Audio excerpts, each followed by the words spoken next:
Telangana assembly ప్రారంభమయ్యి 3 రోజులైన మాజీ CM BRS అధినేత కేసీఆర్ ఇప్పటివరకు సమావేశాలకు హాజరు కాలేదు. బీఆర్ఎస్ నాయకులు మరి ముఖ్యంగా ఆ పార్టీ కార్యనిర్వాహక అధ్యక్షుడు కేటీఆర్ ఎంత నమ్మకంగా చెప్పినా బీఆర్ఎస్ అధినేత కేసీఆర్ కనీసం బడ్జెట్ రోజున కూడా అసెంబ్లీకి హాజరు కాలేదు. ఈ రోజైనా కేసీఆర్ సభకు హాజరవుతారా లేదా అనే విషయం ఇప్పటికీ స్పష్టత రాలేదు.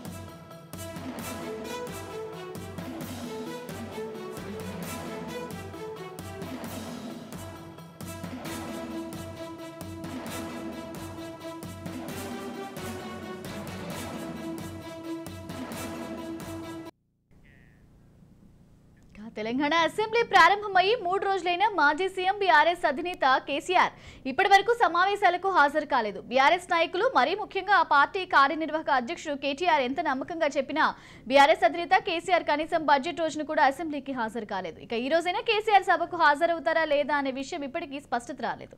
ఓవరాల్ ఇదే అంశానికి సంబంధించి మరింత సమాచారం మా ప్రతినిధి మహేందర్ అందిస్తారు. మహేందర్, మనం చూసుకుంటే తెలంగాణ అసెంబ్లీ బడ్జెట్ సమావేశాలు ప్రారంభమై 3 రోజులు అవుతుంది. ఇవాళకి కూడా కేసీఆర్ హాజరు కాలేదు సభలకి. ఇక ఈ రోజైనా కేసీఆర్ హాజరవుతారా లేదా అంతగా ఉత్కంఠ నెలకొంది. దీనికి సంబంధించి అప్డేట్ ఏంటి?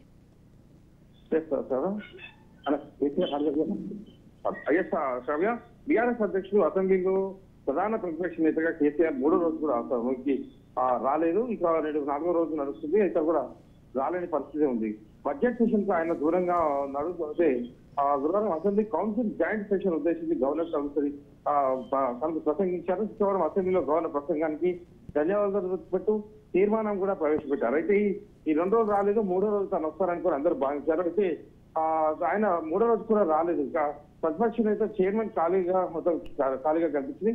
సభానాయకుల హోదాలో సీఎం రేవంత్ రెడ్డి మాట్లాడుతున్నప్పుడు ఇదే విషయాన్ని ప్రస్తావించారు.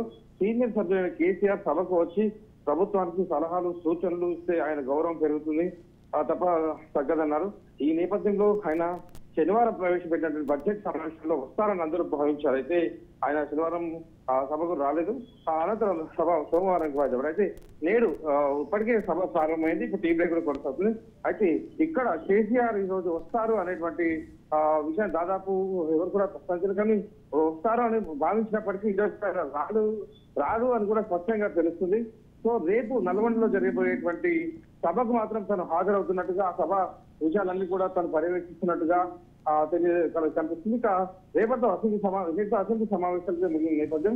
అయితే బడ్జెట్ సమావేశాలకు తాను రాకపోవడం, మొదట ప్రమాణ స్వీకార కార్యక్రమానికి ఆయన ఆరోగ్య పరిస్థితుల వల్ల రాలేకపోయారు. తర్వాత మహేందర్ సభలో విపక్ష నేతగా సీఎం కేసీఆర్ కూర్చోవడానికి ఇష్టపడడం లేదు కాబట్టి సభకి హాజరవ్వట్లేదని కూడా తెలుస్తుంది. దీనికి సంబంధించి మొదటగా కాళేశ్వరం పైనటువంటి ఆరోపణలు కావచ్చు, అట్లాగే వరుసగా ప్రభుత్వం గత 10 ఏళ్లుగా కొనసాగినటువంటి ప్రభుత్వ టీఆర్ఎస్ పాలనలో జరిగినటువంటి అవకతవకలు కావచ్చు, వీటన్నిటిపైన ముఖ్యమంత్రితో పాటు మంత్రులు కూడా పదే విమర్శలు వస్తున్న నేపథ్యంలో అయితే వాటికి సమాధానం చెప్పలేకనే జరిగిన పొరపాట్లు తాను సభకు రాకుండా వస్తున్నాడు అన్నట్టుగానే అనుకోవచ్చు. ఇటు మంత్రులు కావచ్చు, కాంగ్రెస్ శ్రేణులు కూడా అంతగా పరిస్థితి కనిపిస్తుంది.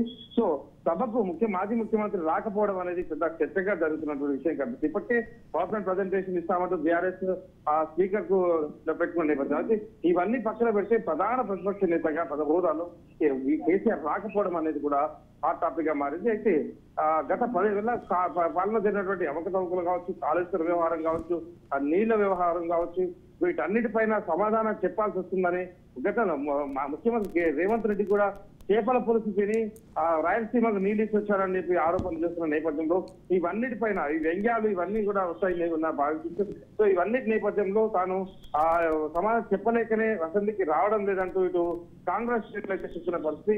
సో వీటన్నిటికీ మించి మొదట 2 రోజులు రాలేదు, 3వ రోజు అసెంబ్లీ బడ్జెట్ ప్రవేశపెట్టిన నాడు వస్తారు అని చెప్పిన నేపథ్యం కనిపిస్తుంది. కానీ రాలేని పరిస్థితి. అసెంబ్లీ బడ్జెట్ ఈరోజు చర్చ కూడా వస్తున్న నేపథ్యం ఇవాళ కూడా ఆయన రాలేని పరిస్థితి ఉంది.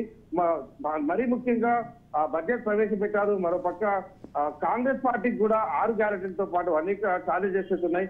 వీటన్నిటిపైన మాట్లాడతాడు ప్రధాన ప్రతిపక్ష హోదాలో అని భావించినప్పటికీ ఆయన ప్రధాన ప్రతిపక్ష హోదా నేతగా రాలేని పరిస్థితి కనిపిస్తుంది. మరోపక్క ప్రభుత్వం ఎన్ని విమర్శలు చేస్తుంది, నిధులు నియామకాలు నిధులు 10 ఏళ్ల కాలంలో జరిగినటువంటి అవకతవకలు వరుసగా పట్టుబడుతున్నటువంటి ఐఏఎస్ అధికారులు అన్నిటిపైన కూడా సమాధానం చెప్పాల్సిందని రాడు అని కూడా వీళ్ళు విమర్శిస్తున్నారు. సో ఇన్ని విమర్శల మధ్య అయితే మొత్తానికి బీఆర్ఎస్ పార్టీ ఎమ్మెల్యేలు మాత్రమే వస్తున్నారు. ప్రధాన ప్రతిపక్ష హోదాలో కేసీఆర్ మాత్రం రావడే పరిస్థితి కనిపిస్తుంది. Right, thank you Mahender Reddy.